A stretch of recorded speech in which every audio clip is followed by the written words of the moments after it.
జరుగుతున్నప్పుడు నాకు ఇదే something it's different way is going. Regular performance కానీ, డైలాగులు న్యాచురల్గా మాట్లాడడం కానీ, కాస్ట్యూమ్స్ కానీ, ఎవ్రీథింగ్ వేరే కొత్తగా ఉంది.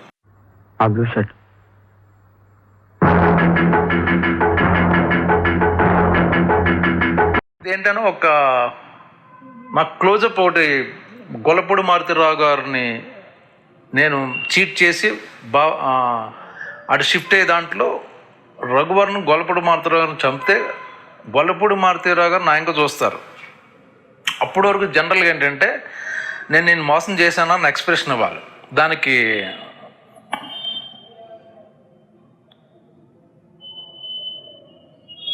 ఈ కైండ్ ఆఫ్ ఎక్స్ప్రెషన్స్ ఇస్తాం.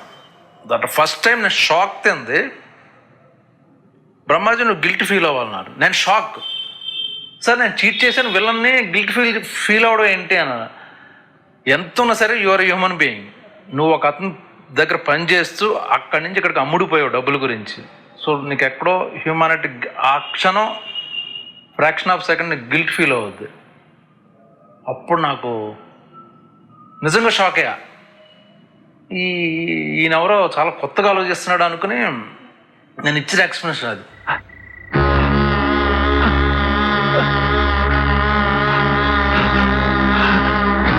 అని గుట్టకు మింగా ఆయన ఇట్స్ గుడ్ అన్నారు. సో అక్కడ అర్థమైంది నాకు ఇది టోటల్గా ఏదో సమ్ డిఫరెంట్ మూవీ ఆయన చేస్తున్నారని. నన్ను చెంపదెబ్బ కొట్టే సీన్ ఉంది.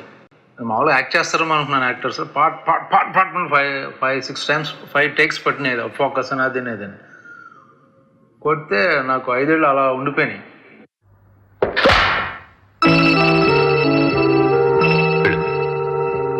అందరూ రాము గారు షాక్, అందరూ షాక్. తర్వాత రఘువన్ వచ్చే సారీ బాస్ ఇన్వాల్వ్మెంట్ అది అన్నాడు.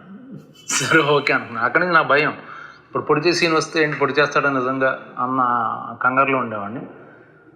బట్ రాము గారు అంతా మాట్లాడి తన్ని వేరేగా మామూలు చేసి, ఒక్కోసారి కత్తి లేకపోయినా ఎక్స్ప్రెషన్స్ మామూలుగా అని అలా ఇచ్చి క్లోజప్ తీసుకుని అలా చేశారు, మేనేజ్ చేశారు.